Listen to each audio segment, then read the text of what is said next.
Hi, I'm Chandler Boyd. And I'm Sydney Morgan. And this is our oral history project over Hurricane Katrina. Hurricane Katrina struck New Orleans, Louisiana in August 2005.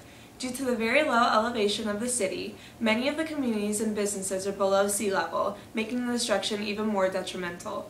The effects of the hurricane could have been much worse if there had not been a massive evacuation. As the hurricane crossed over Florida to the Gulf of Mexico, it had grown from a Category 1 hurricane to a Category 5.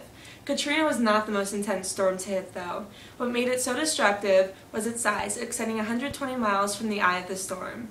The costliest natural disaster in U.S. history, with more than $60 billion in uninsured losses and $150 billion in federal aid.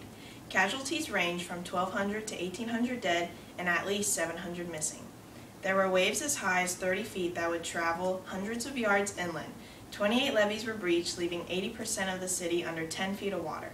The hurricane was so destructive that the same year it struck, the World Meteorological Organization retired their name, Katrina, from the registry. For the interview, we decided to ask questions to my mom, Denise Boyd. And here are some of her thoughts and answers on the situation. Hi, Ms. Boyd. We're going to ask you a couple questions about Hurricane Katrina. Where did you live when the hurricane took place? We lived outside of Tampa, Florida. Okay. What kind of information did you know before the storm hit? The National Weather System described a Category 1 hurricane that was going to probably turn into a Category 5 hurricane, which is the worst, and it did. And so it was all over the news. There was plenty of warning. What kind of images stuck out in your head most? The images that stuck out the most were our palm trees that we had in our yard that were literally ripped out of the yard. Shingles were taken off the roof. Our back porch had a screen around it that was torn down.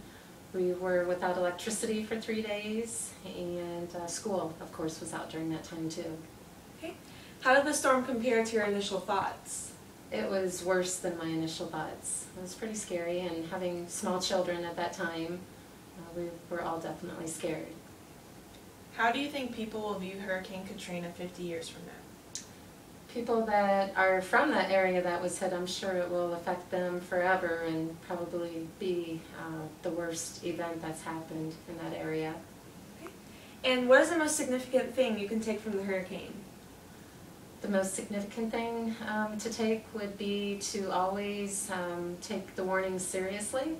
There were people around our area that weren't taking it seriously, and it's a matter of protecting your family and being safe and doing taking cover. And so. All right. Well, thank you so much for your time, Ms. Boyd. All right. Thank you. Thank you. Thank you. Our cultural connection is a musician named Neil Young who's performing at a benefit concert to raise money for New Orleans victims. The song begins with him talking about how it feels to be back home in New Orleans and how things have changed there.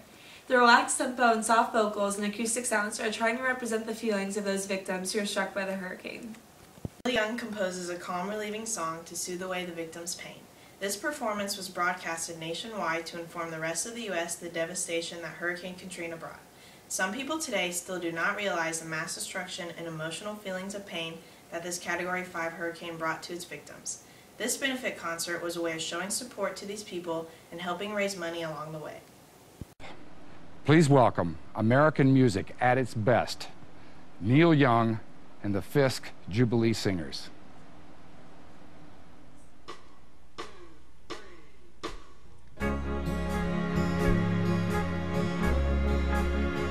It's time I'm walking to New Orleans.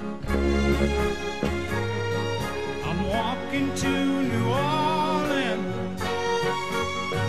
I'm gonna need 2 pair of shoes when I get through walking these blues. Yes, I'm walking to New Orleans. I got my suitcase in my hand. Now ain't that a shame? I'm leaving here today. Yes, I'm going back home to stay. Yes, I'm walking to New Orleans. Walking to New Orleans. Walking to New Orleans. Walking to New Orleans. We've learned through our research in learned through our interview is that you and your family should take precaution when it comes to warnings for hurricanes because it could help your family out in the long run. We've also learned to be prepared and to have plans for natural disasters because they're so uncontrollable.